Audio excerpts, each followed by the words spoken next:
welcome today. It's a pleasure to have you both here today from Desert Palm Press, two wonderful writers.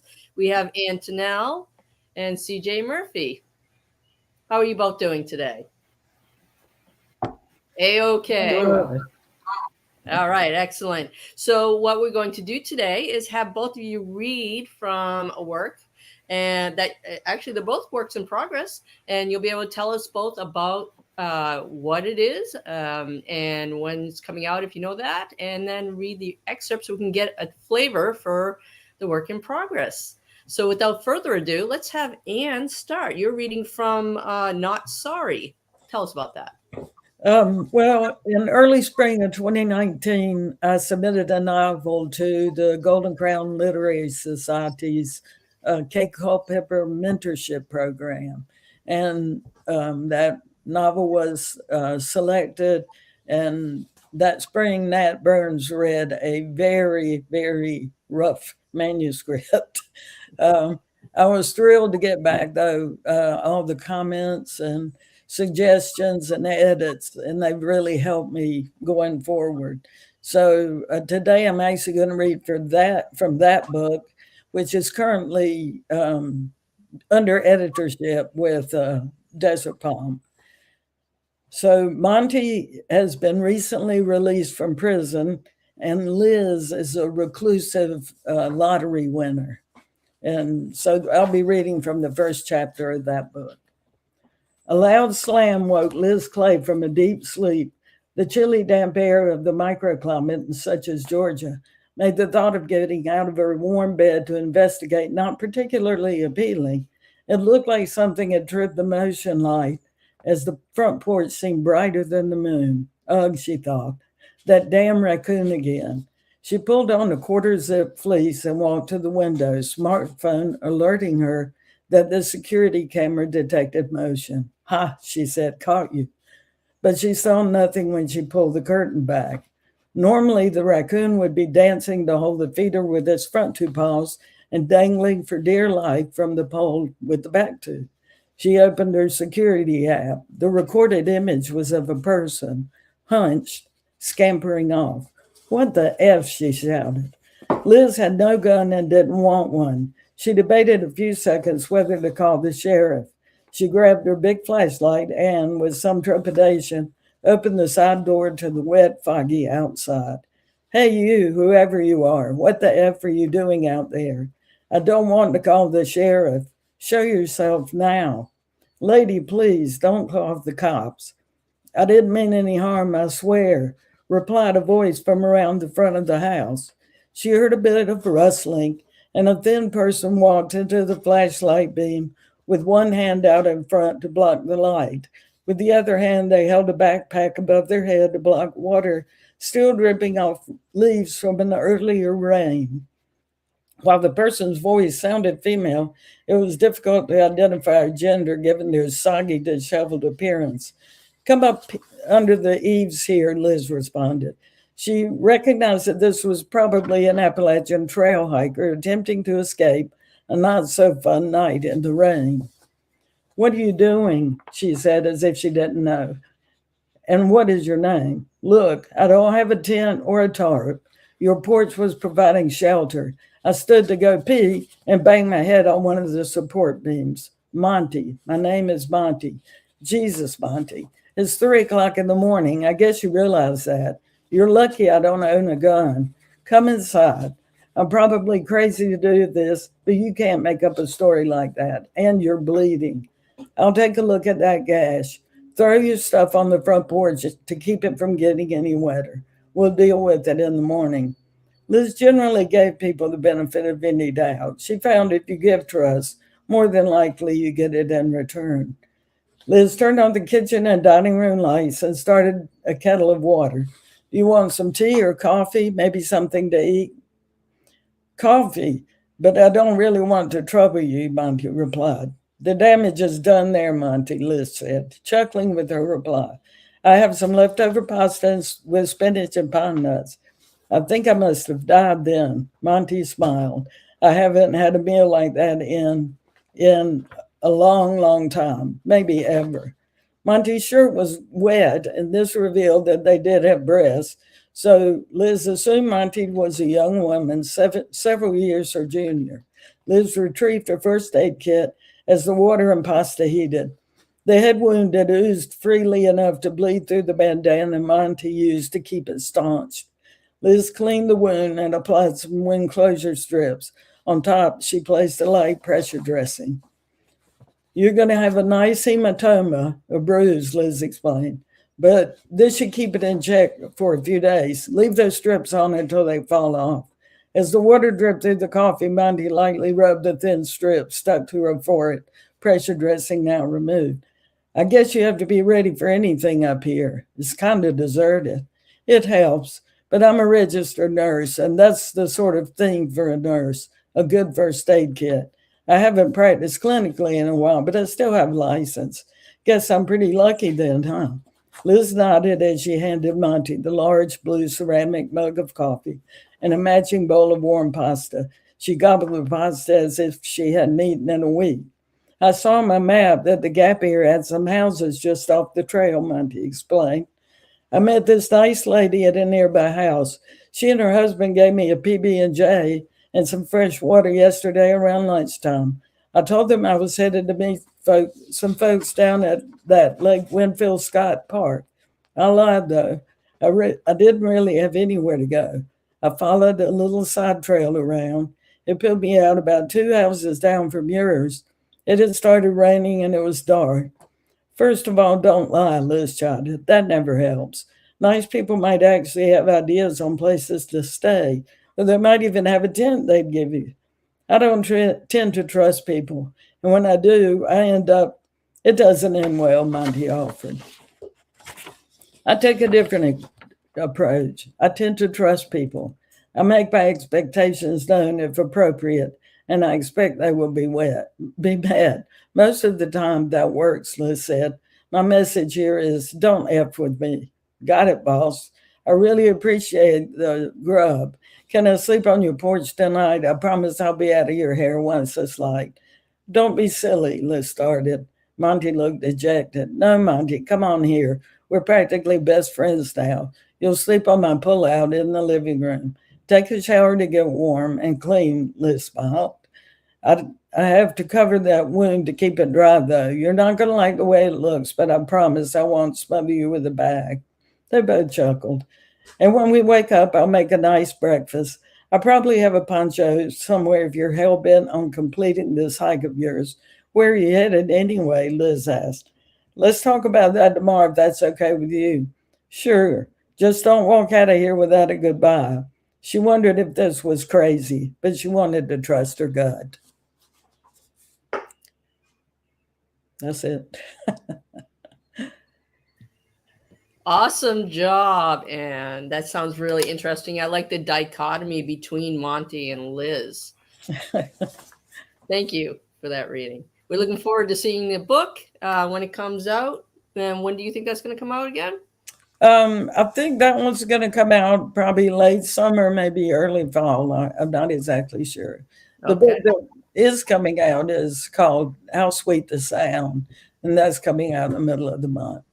Great. And maybe you can tell us a little more about that towards the end of this session. So great. No, that was wonderful. That was called Not Sorry, and we'll look for it in the end of the summer or in the fall, perhaps. Thank you. CJ, you're next. You're going to be reading today from House of Refuge, which is the book 5 or 5 points. I bet a lot of people are waiting for this one. Take it away. So with House of Refuge, we're going to go back to the characters that were in Redemption's Road, which was book 3. And we're going to be dealing with the characters of Rebecca, Declan, and Naomi. They receive a phone call from a parishioner that will alter their lives in a way that they never could have expected. Rebecca dialed Chance's number. When she answered, she could tell the sheriff was in her vehicle. Rebecca, what can I do for you? I have a missing persons report I'm headed to investigate. It's about a transgender boy named Lucian. He's who I'm calling about as well. I was told it was a girl named Lucy Ann dressed in a hoodie. I'm guessing there's more to this story than I was given by the Children's Shelter Administration. Rebecca sighed and rubbed her temple with her thumb. Yes, there is. Are you coming by here? I'd like to go with you. I've talked with Lucian several times. Maybe I can help. I'll be there in 15 minutes. Thanks, Chance. Just in case no one ever tells you this, you're a good sheriff. Rebecca hung up and went to the closet to find her warm winter snow boots and parka. Naomi came around the corner and pushed a beanie down over Rebecca's dark locks. Rebecca leaned in and put her hand around the back of her wife's neck, drawing her in for a deep kiss. You're pretty amazing, you know that? Naomi kissed her back. That's what you keep telling me. Take your collapsible ski poles. I know you're very adapted to your new leg, but let's not take any chances. Rebecca smiled. A top-of-the-line prosthesis and many hours of grueling rehab had allowed her to recover from the accident that took her leg. They're at the bottom of the stairs. I love you. Naomi zipped the heavy ski jacket and wrapped her arms around Rebecca. Whatever you do, promise to come home to me. Rebecca drew her close and sighed into the top of the shorter woman's hair. Naomi would always be haunted by the memory of her going missing and being found submerged in freezing water, a promise I willingly make and fully intend to keep. Rebecca slid into the passenger seat of Chance's Suburban and buckled her seatbelt. Chance patted her on the shoulder. It's good to see you. Thanks for coming out. I'm always happy to see you and Zeus. I wish it was under better circumstances. I don't have to tell you how worried I am. Chance glanced her way. What can you tell me about the person missing? Rebecca tightened her fist, anger bubbling inside of her at the transphobia the children's shelter was perpetrating. I know they told you that Lucy Ann is missing. That's the dead name of Lucian Altavice, a trans boy from the home. Laura Sandestro was one of the members of our church. Chance nodded. She works at the children's shelter, doesn't she? Yes. She approached me about Lucian some time ago. Everything Laura's told me leads me to believe he's lived hell since announcing he was trans and wanted to be called Lucian. Chance shook her head. Did he open up to you at all? Rebecca stared out the window. From what Lucian said, he entered the system at age 12 after his caretaker grandmother passed away. There were a few trials with foster families, but when he wouldn't conform to being the little girl they were looking for, he was returned to the system. Chance turned onto the road that would take them to Canaan Valley State Park. I'd hate to think where I'd have been if Maggie and Dee hadn't taken me in. As you know, I'm not much of a conformist myself. The world would be a much better place if there was more families like yours, Chance. Rebecca spotted the lodge coming into sight and the ice rink beyond it. Deep snow covered the ground as large flakes floated down. She looked at the dashboard display that showed the time and temperature, 3 o'clock and 21 degrees. Lord help us find him. Rebecca spotted a familiar face standing with a taller man in front of the skating ring's office. There's Laura. Chance put the vehicle in park and reported to dispatch center that she'd arrived on scene. Rebecca grabbed her backpack as Chance let Zeus out. Laura walked to meet them. Sheriff Fitzsimmons, it's good to see you. I wish it was under better circumstances. Rebecca, thanks for coming. Laura accepted the hug Rebecca offered. Rebecca held on tight for a minute. It's going to be okay. I've filled Chance in on Lucian. Laura nodded, then turned to Chance. That's our activity director's over there with a member of the lodge security. He likely has what info there is. Chance squeezed Laura's arm on her way by. Finding him is my department's top priority. Laura had a small prayer and waited for Chance to come back then. She joined them and pointed to her vehicle. The security officer has agreed to let me examine the video footage to see if we can find him on camera leaving the rink area. Rebecca squeezed Laura's hand. We will find him. Remember, we have a loving God to help protect us, protect him, and lead us. Rebecca followed Chance back to the vehicle and said a silent prayer that God would drop a few small breadcrumbs for them to find the missing sparrow named Lucian. A bank of monitors blinked in an eerie black and white panoramic view of the area. Security had backed up the tape to the time right before the credit card receipt registered in the system. When the group had exited the van, the video showed them as nothing more than a mass at check-in. The amount of activity at the resort made it difficult to determine which of the hooded figures was Lucian. Rebecca sat glued to the computer monitor, watching for anything that would distinguish him. Minutes passed by before she jumped up, the chair rolling back and crashing into a filing cabinet. There he is. Chance turned to the security guard. Can you back up that tape?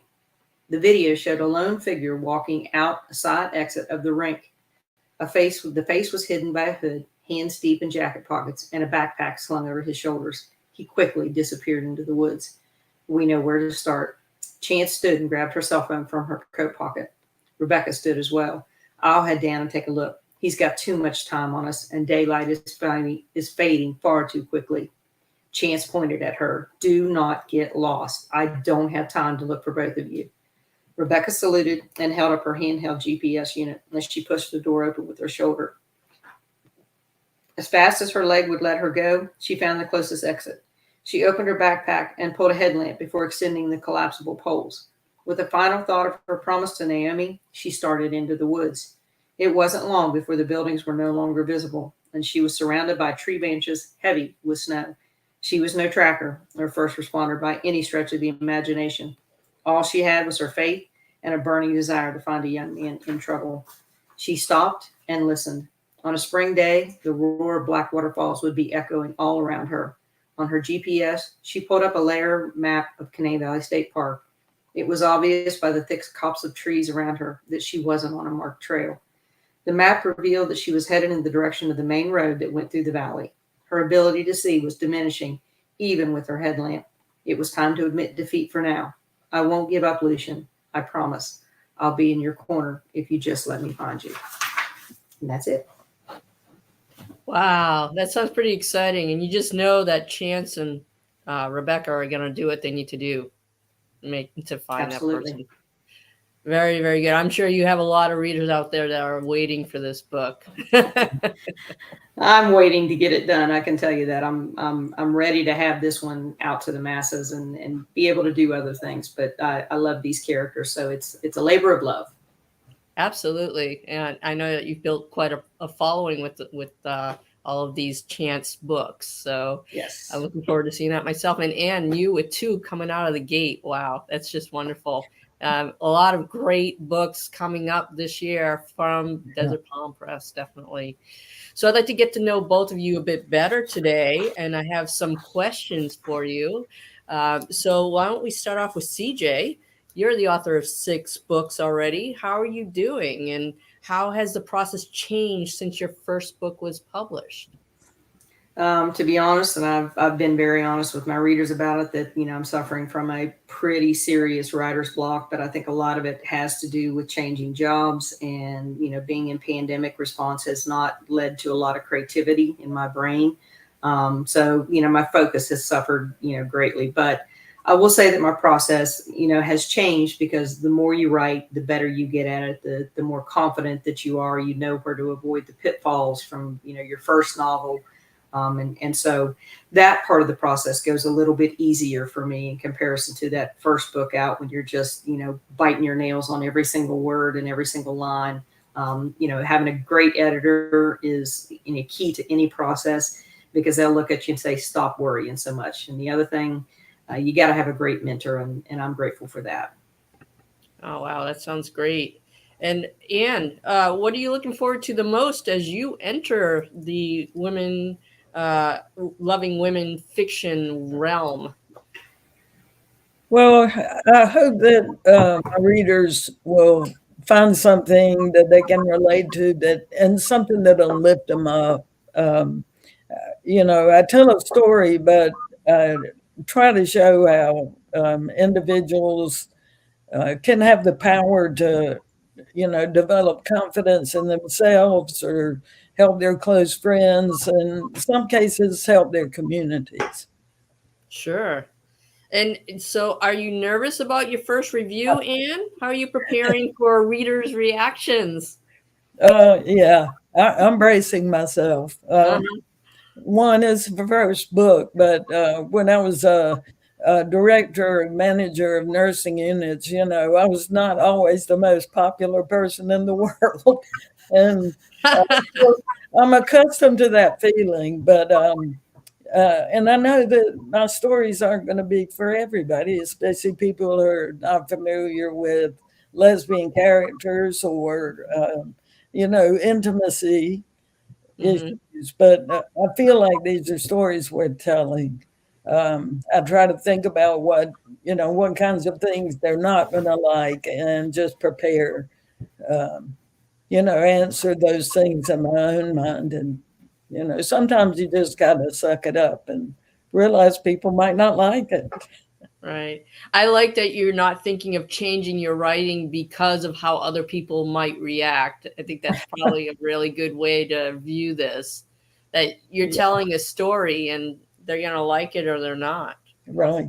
So I like that. CJ, do you have any advice for Ann or for any new authors reading their first set of reviews? Well, I will say, right off the bat that, reviewers, when they write it's an opinion. It's an opinion that some of them will offer you a great piece of insight, and then some of them will just be really, really mean for no reason. And it's either a do or don't. So as a new author or any author that's waiting for that, somebody to say, oh, this was a great book, and then you read a review and it's, it was negative, grow just a little bit of a thick skin and realize that there are going to be so many people that are going to love it that will never write a review.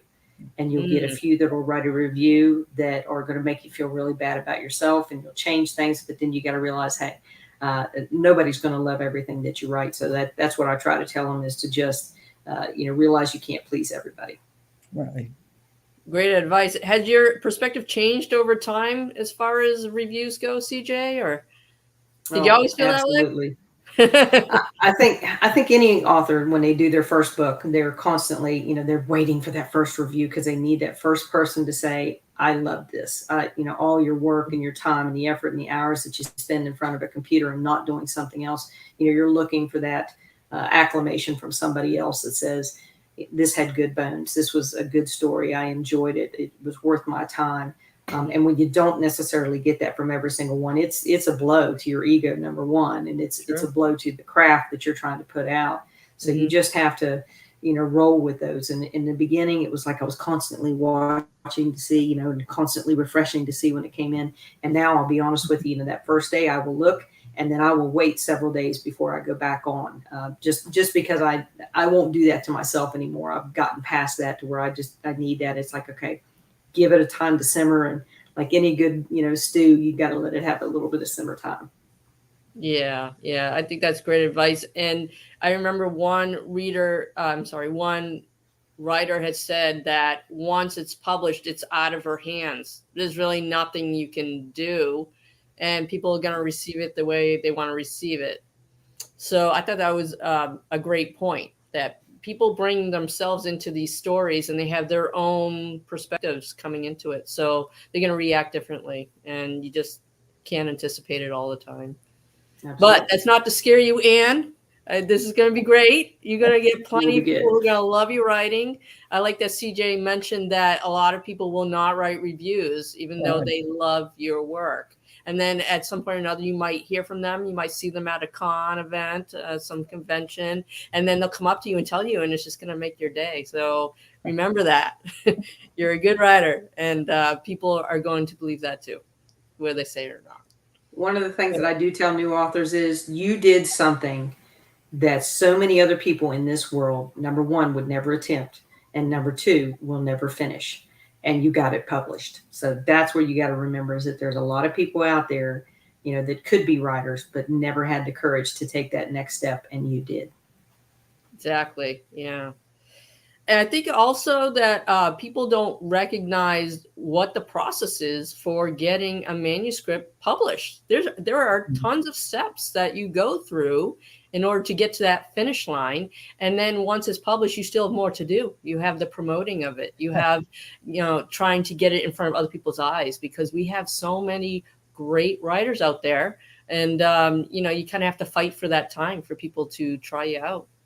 So don't get discouraged, though. I think that it's a great process, a great way to meet people, too. And we have great events like this today where we get to listen to you and talk to you and find out a bit about you and what you're working on. So I wanted to ask, what genres do you write, and what genres do you like to read, and what genres might you try in the future?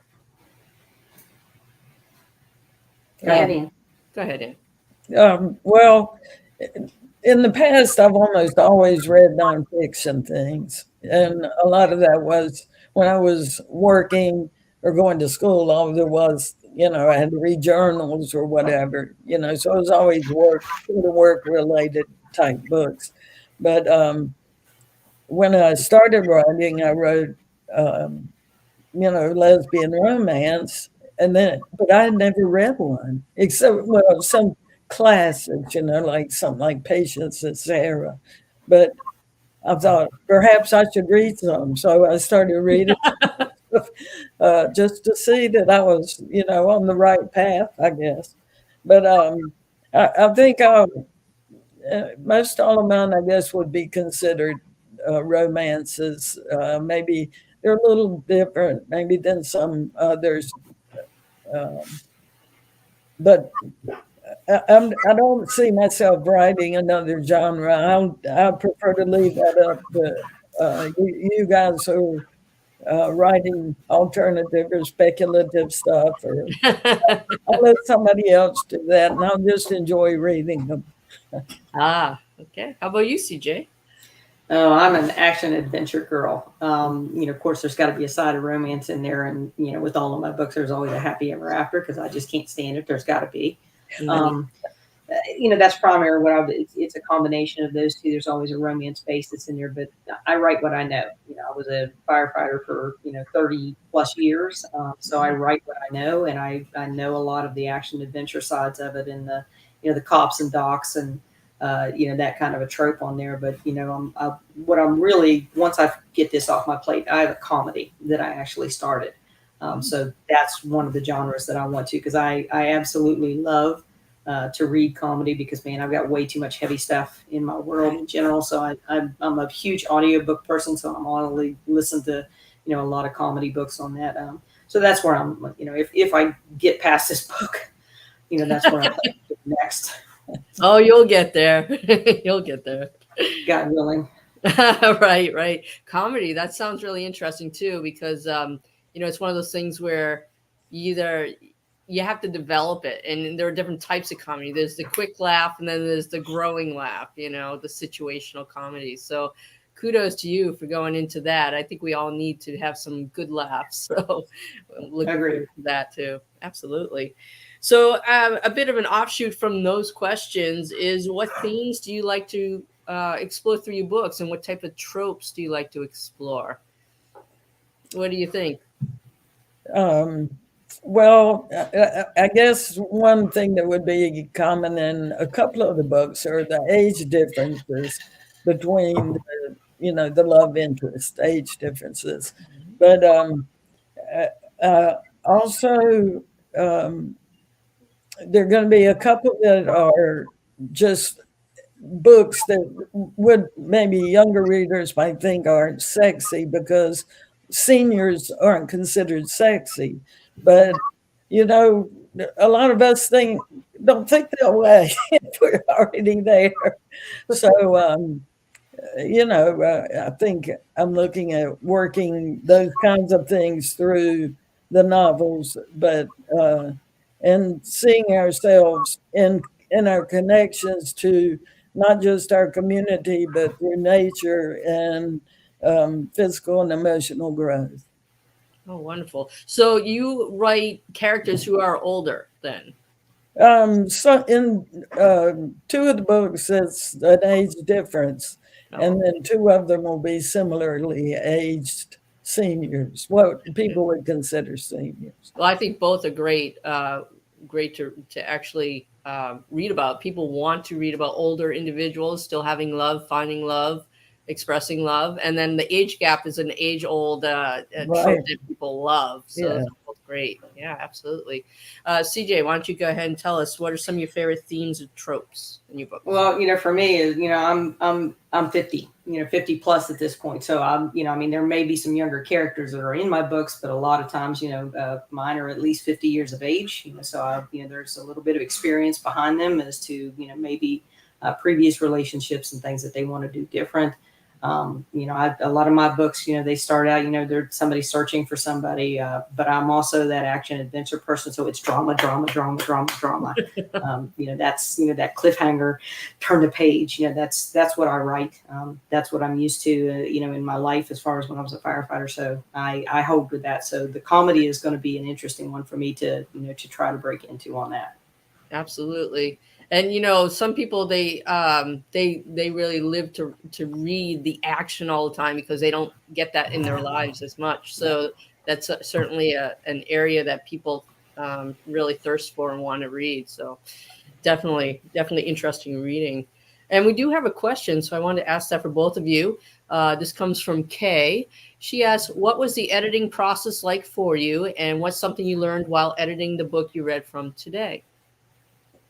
Well, for me, that mentorship program, since that was the one I read from, I think Nat approached it much like an editor would, given that she's a great editor, and that's, you know, pointing out things I was doing. She gave me a checklist for things to look for in future books, which was awesome.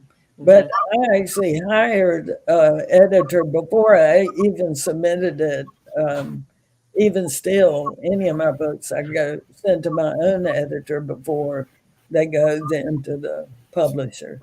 So it's just so helpful to have those two different people reading and finding things to help streamline the book into a publication that people will actually read. But that, of course, remains to be seen. I think you won't have a problem, man. How about you, CJ? What's your editing process like, and what's something you learned while editing the book you're working on now? Well, a couple of things. I can't say this book hasn't even entered editing as of yet. So she's waiting on it as far as that goes. But the other processes I learned are just as an author when you're going through that. Number one, have some great beta readers who are honest with you. They're not necessarily there to tell you, yeah, you're a great writer. They will literally say to you, I got lost in this part of it. I don't know who was talking. You changed point of view on me, and I was just messed up, or you were asking and not telling and doing a lot of those things. So those were things that I learned on there. And then literally having that mentor who will read through this and say, these are some things that you have to work on that I see that you are consistently doing, that you need to stop. You're repeating yourself over and over again. You've already told them on this. Your reader has read this. Even a new character comes in, you don't have to tell that again. So that was some of the big ones for me. My Yoda, as I call her, told me, she said, how many times are you going to take this spleen out on my first book? Because I already told him several times that I had. So it's that process of, learning what it is, and grammar, pure and simple. Get a program that will, if you're not good with grammar, get a program that helps you. I use, Grammarly. They can go through and say, do you really want to say this, or do you want to do it this way? And helps you find all those little things, because you want to present the best manuscript that you can to, number one, the publisher, but you also want the best manuscript to go out to your readers, because little things like grammar, little things like, missing punctuation will literally turn some of your readers off. So those are my editing process, things that I've learned. Great advice. Yeah, true. And the devil's in the details too. So, you call someone, or you have a character and you change the eye color or something for no reason, they're going to catch it. It can throw a reader out of that book. So yeah, definitely beta readers or editors, whatever it is, you definitely need people reading it who aren't going to just say, you're a wonderful writer. You need someone to tell you, yes, you're a wonderful writer, and you can work on this area and that area, and this is why. Definitely. I found that also. I have another question for you both. What's the favorite part of the process while writing? One of the things I thought was just amazing is that the characters actually guide you in the writing. I mean, it was amazing to me when I was writing. All of a sudden, what I was expecting to happen changed. And it was because of what that character was telling me, and it was fun. That was fun to me. Awesome. And it's true, they do take on a life of their own as you're writing them. And, somehow you end up getting into that stream of writing where you find that intuition of whether or not it rings true, whether or not it's authentic to the character. So yeah. Absolutely. How about you, CJ? What's your favorite part of the process? Well, I'm a pantser. I write by the seat of my pants. I have an idea in the beginning, and it just leads me through from one thing to another. And as I'm getting into it, it's like, oh man, that's a great idea. I need to do that. So even though I have a basic outline of where I need to go and where I want to be, it's that process of just the story developing itself, and your creative imagination just running through. And sometimes that's going to get edited out, and sometimes it's going to stay, because you're going to come up with a really good process of figuring out what your reader wants to see. What do they not want to see, and you'll intuitively after a while come up with that. So that's part of the process that I love, is just watching those characters develop and grow, and the people will come back later and say, hey, what about this character, and what's going on with them. And that's the part of the process that I love, is creating characters and creating couples that people love and care about and want to know what's going to happen with them next. And that's why your series is such a success, because you bring in all these characteristics, the little nuances of what they're like, and how they live their lives. And then people end up wanting to know, well, what happens next? Well, what's going on with them now? So and playing off of that, another really good tip is, especially if you're a series writer, get a character Bible. And what I mean by character Bible is, if this is something you're going to carry through from one book to the other book, you have to remember people's names, how old people are, what their hair color, eye color, what their quirks are. Those things need to continue, because your readers will call you out on it. There was something that was about a food. This one character wouldn't eat, and so I had to go back, and a beta reader caught it, and she said, hey, your character doesn't eat that. So you have to make a character Bible of all of those little quirks and all of who they're related to, so that you can remember that from one book to the next. Yeah, that's excellent advice. Actually, because you can't be expected to remember it. And what happens is you spend a lot of time finding those little bits from the past books if you want to bring it forward. So yeah, that is probably one of the best tips that I've heard about the character Bible, just have all those little details listed out so that you can look it up when you need to. Yeah. Every book that I have, it's in for this series, there's one Excel file, but every book has its own Excel page. And I carry those characters forward, and so that I can go back and look at the very first one about whoever this character was, what was their name, where were they from, because I will forget. And it makes it so fantastic that I can just refer back to that and say, oh, that's what their name was, or that's what they did, because it's a blessing. Oh, excellent. Excellent advice.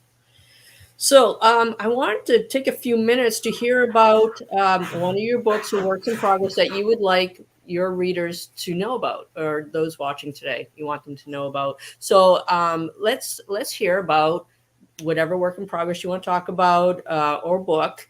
It could be something that's already published.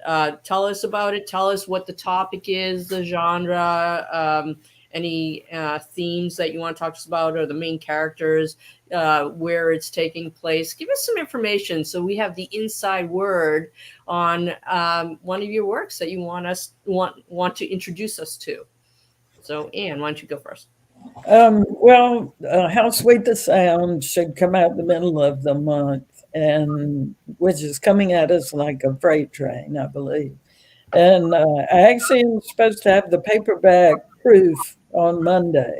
Excellent. So, yeah. But it's a story about a woman, a retired nurse, who wants to make a difference in a small, it's a rural area of sort of mid-central Georgia, which is economically depressed. So she has this, she and her aunt had cooked up a scheme for a nonprofit casino. And the love interest, or the woman who becomes the love interest, is she's real outgoing and popular, and is the owner of the laundromat, but she's also in grad school. Just seeing how this develops or can't develop, and if you know anything about Georgia, you know that gambling, the lottery, all of that, and lottery in particular, it was, really difficult to get through because I guess Georgia being in the Bible Belt for one thing. But anyway, so it's a romance, and pretty much Val, the woman who's hoping to do this, takes a chance, and as I think Lee put on Desert Palm in the promo for the book. She said, roll the dice and see how you like the book. But anyway, it's, Is it set in contemporary times? yeah. Okay. And is it on pre-order now? Yes, it's available for pre-order. Yes, indeed. That's at the Desert Palm Press website, and I believe you get 10% off too. So that's a good place to go for it. Absolutely. Well, I look forward to reading that. I know that's coming out very soon, this month actually. So can't wait to see that and roll the dice. And CJ, tell us about a work you'd like us to know more about. Well, House of Refuge, just, I mean, what we've been doing with my books is basically you get the first chapter of the next book. When I finish it, I have to have the next chapter of the series ready to go when it's published. So, part of House of Refuge is in the very end of Sovereign Chance, that first chapter. But, you have to remember with these characters when they came from Redemption's Road, Rebecca grew up in a very strict religious organization. She and her sister escape, and they become very successful musicians. But along that way, she is broken inside. There's things about her that she doesn't feel that she's worthy. And in meeting the woman who becomes her wife later, she finds a worthiness. She understands that within every sinner there is much more of a saint than you would ever believe. So she fights those demons, and there's a lot of family angst that's still present. So she's got to work through some things because there's things that she didn't realize were going on back in the day. And she and her sister are going to deal with this in this book. And then there's other things, other characters that came from Redemption's Road that you still really would like to know what's going on with them. So some of those side characters on there get a little bit more in depth on this. But there are things that Rebecca and Naomi never realized that they wanted in life. But the one thing that they have is this overwhelming desire to take care of people. And there are a group of people out there that are, very young, that often have no place to go. They're thrown out of their homes. They're thrown out of, these group homes, foster systems, because of their sexuality, because of who they are. And so Rebecca and Naomi really want to find a way to be able to offer them, a house of refuge, a place that they can, call their own for a short period of time. So that's where this whole book starts to go, and how they make that happen. So I think it fits in really right now with all the trans bans that are going on, and all of, with the stuff that is very concerning to anybody at this point with our LGBTQIA neighbors. This is the type of book that I want to be able to put out there to show people that there are a lot of people that care. Yeah, very topical. I'm sure many people are looking forward to reading that. And nowadays, truthfully, we need more people saying, hey, we got you. Not everyone feels that you're out of place or you don't belong with us. So that's a great topic to take up nowadays. Definitely.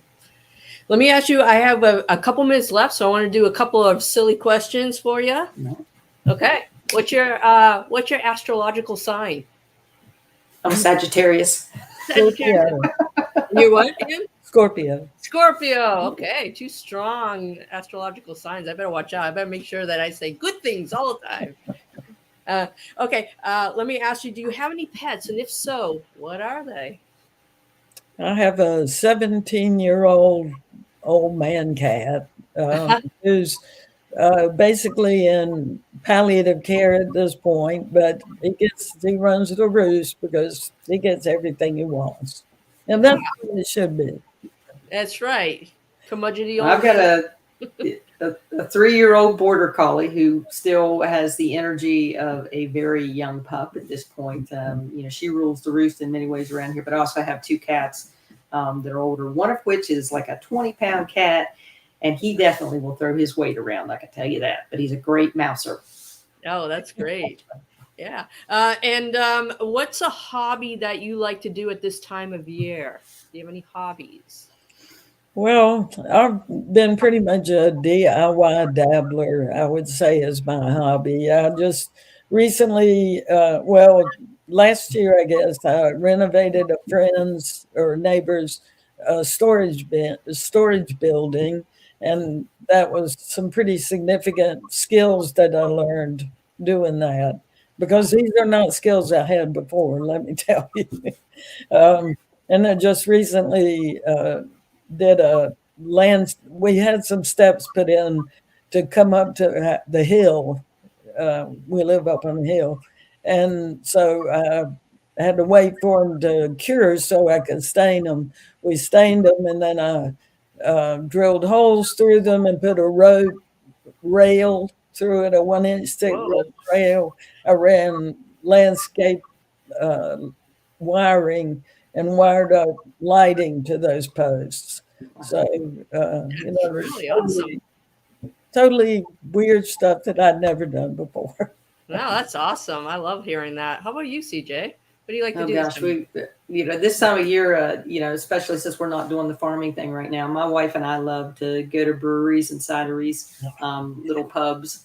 I love to take pictures, whether it's of the sunrise that I have off of my front porch, the sunset off of my front porch, or the mist that's going through the trees.